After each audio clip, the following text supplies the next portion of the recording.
Gusura ingagi ni bimwe mu byinjiriza u Rwanda amafaranga menshi.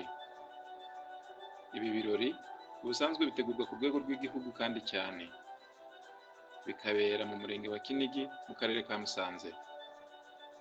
Urwego rw'igihugu rw'iterambere RDB rwatangaje ko umuhango wo kwita izina abana b'ingagi uzaba ku wa gatanu tariki ya 5 Nzeri 2025 mu Kinigi mu nkengero za pariki y'igihugu y'Ibirunga.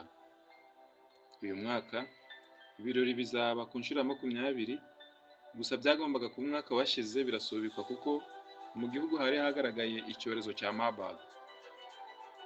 Ni ukuvuga ko iyo bidasubikwa biba bigiye kuba ku nshuro ya 21. Icyo gihe byari byatangajwe ko abana b'ingagi 22 bazahabwa amazina, gusa kuri iyi nshuro ntiharatangazwa umubare wose w'ingagi zizitwa.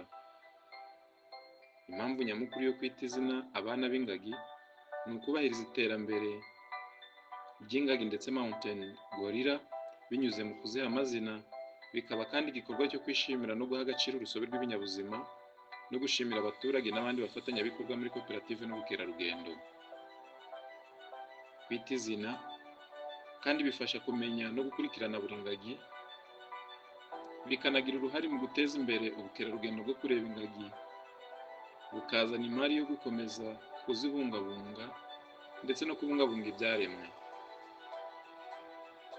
Kuva umuhango wo kwita izina watangira muri 2005, abana b'ingagi 395 nibo bamaze guhabwa amazina.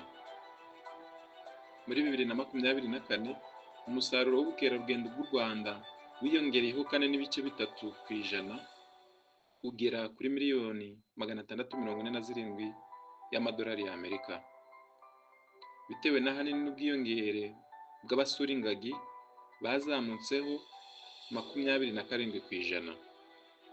Gusura ingagi bisaba kwishyura 500 cy'amadolari y'Amerika ku banyamahanga, 500 ku munyamahanga uba mu Rwanda, amadolari 200 ku munyarwanda, amadolari 200 ku muturage wo muri East African Community n'amadolari 500 ku muturage wo mu bindi bihugu bya Afurika cyangwa se undi munyamahanga uba muri Afurika. Mu gusoza iki kiganiro cyacu cy'iri tangazo, abaturage cyane cyane ba Musanze bishimira iki gikorwa ngarukamwaka, aho 10% by'amafaranga ya pariki y'Ibirunga yinjiza ava mu bukerarugendo akoreshwa mu bikorwa biteza imbere abaturage cyane cyane ba Musanze, harimo